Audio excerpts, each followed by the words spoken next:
Salam, bugün on time və in time ifadələrinin fərqinə baxacağıq. Hər iki ifadə dilimizə vaxtında kimi tərcümə olunur. Gəlin buradakı nümunə ilə tanış olaq. The meeting was scheduled for 10 a.m. İclas saat 10-da başladı. Deməli, burada in time ilə on time-ın fərqini saatlar üzrə izah edib. Deməli, saat 9-da çatır. In time olur, 10-da çatır, on time olur. Yəni ki, iclas 10-da başlayır.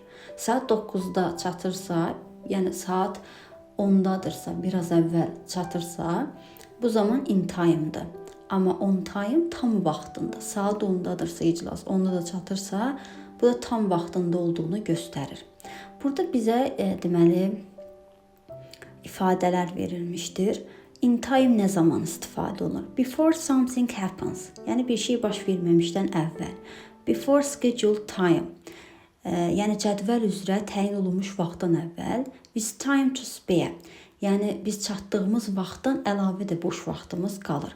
On time-ın işləndiyi belə deyək də mövqeləri burada göstərilmişdir. Punctual, yəni dəqiq vaxtda, on schedule tam vaxtında, cədvəl üzrə tam vaxtında, at the arranged time, yəni təyin olunmuş vaxtda, at the correct time, düzgün vaxtda, tam yəni düzgün vaxtda, neither late or early, nə gec, nə də tez, yəni tam vaxtında çatır. Bir daha qeyd edim, fərqləri in time tutaq ki, saat 10-da təyin olunubsa iclas və 9-da çatırsa, bu artıq vaxtından əvvəl çatır. Yenə də gecikməyib. Vaxtından əvvəl çatır, hələ biraz da vaxtı qalır. Bu zaman in time işlədilir. Amma tam 10-dadırsa və tam 10-da çatırsa, bu zaman on time işlədilir. Biz indi nümunələrlə tanış olaq və ona uyğun daha belə deyək də aydın olaraq başa düşək. Gördüyümüz kimi 5 burada bizə test verilmişdir. Birinci testdə the meeting was scheduled for 10 a.m.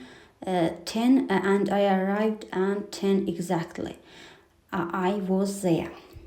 Deməli burada yenidən izah etdiyim kimi iclas 10-dadır və deyir mən 10-da exactly, dəqiq olaraq 10-da çatmışamsa, deməli düzgün variant A variantı olacaq, on time. Daha sonra the bus was supposed to leave 7:30 but I arrived at 7:28. Deməli, avtobusun 7:30-da çıxması gözlənilirdi və mən 7:28-də çatdımsa, deməli 2 dəqiqə əvvəl çatıbsa in time işlənəcək.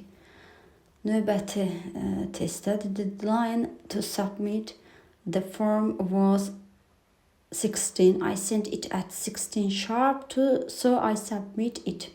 Deməli 16:00-da son deadline-dır. Təyin olunmuş son vaxtdır və 16:00-da göndərirəmsə sharp dəqiqliyi ilə düz 16:00-da göndərirəmsə burada on time işlənəcək. The movie started at 20 and we go to the cinema at 19:55. Və deməli kino 20:00-da başlayırsa 19:55-də çatılırsa, deməli bu da in time olacaq. 5 dəqiqə əvvəl çatılıb. Her class begins at 8 and she enters the room at 8. Tam 8-də çatırsa, vaxtı 8-dədirsə, deməli bu da on time işlənəcək.